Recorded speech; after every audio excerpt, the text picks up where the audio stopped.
Hi and welcome to another Tabitha's Glass Emporium video. Today I wanted to look at making some little coasters, and then I wanted to add a few little extra things to them, like these delicious sweet ladybirds that are on our last chance glass, some of these vibrant sunflowers that are on our last chance glass, and some of these butterfly mix that are also on our last chance glass, and then realise that you can't have tack-fuse things on coasters. So it was a bit of a whoopsie, but I'm going to say we're showing you how we made these.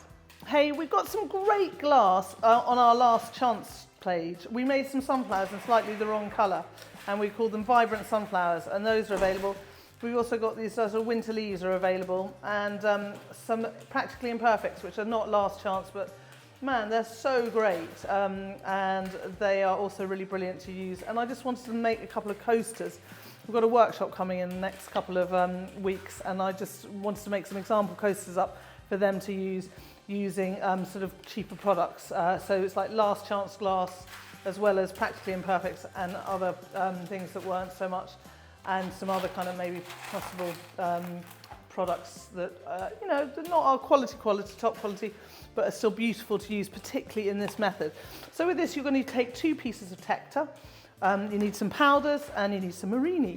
And you're first of all going to put a layer of powder on between the 2 layers. Now you're going to need to make sure you do a good bubble squeeze on this, because you want all the bubbles to come out between the powder layer and the top layer when it fuses together. But you need to be wearing a mask when you're using your powders, but you can imagine if I'm wearing a mask you wouldn't be able to hear me, so I'm just going to... And I want to use a bit of sunflower yellow in the middle to really intensify the kind of colour of the sunflowers.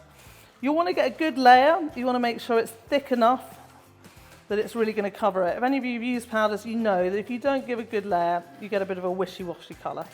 The more you use, the more intense it gets. So looking like kind of a good millimetre layer of glass powder on there. So I've done that layer. Now at the bottom I want some green. I've just got some spring green here. Actually I'm going to use some pea pod, sorry. You've got to be careful of reactions with this. You don't necessarily want reactions. So I'm just going to do some pea pod at the bottom. And in the sky I want to use some periwinkle. Periwinkle is like the cheap poor man's purple. It's the colour, it's the cost of blues, but it's almost quite purpley. And I think the skies, you know, it's that deep summer sky we've got outside at the moment, and it also complements yellow really nicely because it's almost purpley. So there's sort of gorgeous that. And the other good thing about it, it's not reactive. So I can use it next to yellow and I'm not going to get any reaction lines. So I like it because of that as well. So I'm going to put a bit of that on here. Now I could just go with those 3 colours and go on top like that, but you know me, I like to kind of add a little zhuzh to it and give it a bit of dimension. So I'm going to get a bit of dark forest green, which is a much darker colour, and just do some splodges of that at the bottom, and even let that go a bit into the yellow. And then in the sky I'm going to add some light sky blue sort of around the edges. It's like the kind of hazy edges of the vision are going to be this different kind of blue colour. And then I'm going to take some of my yellow and I'm going to bring it up into the sky so that it's softening the line of the yellow and also down into the green a little bit. So it's softening those lines. And last but definitely not least, I'm going to take some aventurine and I'm just going to and that's kind of low light, and it's just bringing some darker shadows into the bottom piece. So like you've got some light and shadows in the piece, and that gives you dimension. So that's that one. And then this one, I'm just going to go with some straight green. So I'm going to start off with some spring green at the bottom. And on this is like 3 colours. On this I'm basically doing 2, so I'm doing greens and blues. So I'm going to do green at the bottom third, and the top third of sky. I'm going to again use the periwinkle just because it's easy and it doesn't react. You could go with a dusky blue for this if you wanted a slightly, you know, more blue. Also doesn't react. Or a cobalt doesn't react. It's kind of good thick layer. I'm going to add a bit of light cyan near the top where I'm not kind of putting any green. And the thing about putting the powders here and then glass, it will make your piece feel more 3-dimensional. You'll kind of be seeing through the glass with the Marini on the top layer, through to the powders on the bottom layer, and it gives the piece a little bit of dimension. Now I've done the cardinal sin where I have had some powder left in this and opened it and put them in here. And now I've got the wrong colour in here, so I'm going to have to literally take that whole lot out and dump it out. And that's always the problem if you're letting other people use your powder. If that had been reactive glass, that would have been an absolute pain. Luckily it's not, as pea pod, but I still don't want it in there. So I'm just going to add a bit of pea pod, bring it up the sides a bit. Make sure I get it out. Normally what I always do is I tap this low down. Any powder's going to go down, not up, into my lungs, and it's going to be a bit safer. I'm also going to take a bit of deep forest green, just add a bit of that. And again, as you see, I'm sort of making this U shape with the green. It just sort of gives a nice dimension to the piece. And then again, in with the aventurine pinching on top. So that's on there now, and now we can put the glass on and decorate our top layer. So I always find if my glue pots are blocked, quite often I can use a stringer to get them unblocked. I'm just putting that on there and a bit of glue just to hold the stringers in place. Now for this piece, I just want stringers low down, short ones, kind of at the front, just to give a little bit of kind of foreground, like there's the stems of the, I'm putting sunflowers on this, so the kind of stems of the sunflowers. So I'm not looking for lots of long stringers, just short ones at the front. And then for this other piece, I want to do longer pieces like this.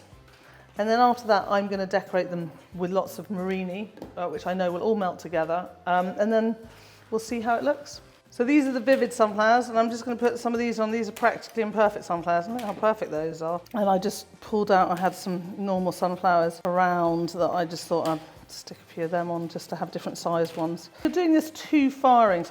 Weirdly, kind of, you know, the thing less is more, it's kind of more is more. If you don't want to use a lot of marini, stick some frit on, but you do kind of want to add a bit. You know, my daughter's over here sorting out some bits of marini, and I might just add some of these, well, slightly smaller ones. So, well, that's a peacock feather, quite like that. You know, I'm going to add a few bits to that. There's a bit of green scrap. I'm just going to put that there, just because you need just different colours. With these, and then they'll fuse together. Add like a little cloud in the sky here, and I just again use the pinch method. Start with some, I hope this is white, yeah, it says white, it's 13.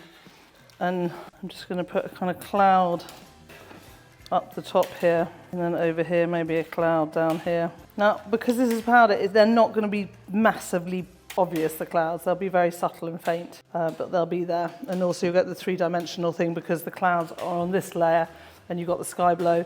Now, I've used white, and then I'm just going to use some, this is Deco Grey, which I'm sort of using on the underneath, just to give it, again, a bit more dimension, the cloud. If it's just one colour, it looks very flat, whereas if you can make it a couple of colours, if you have, have more than one colour in your stock. And then I'm going to probably add some frit on as well, just to, again, add a bit more dimension. As I said, with this, you almost want to throw everything at it. It really makes it more lush if you put more on these pieces because they're full fusing. The only last thing to do is just to add a bit of frit. I always like to add frit because it just adds dimension.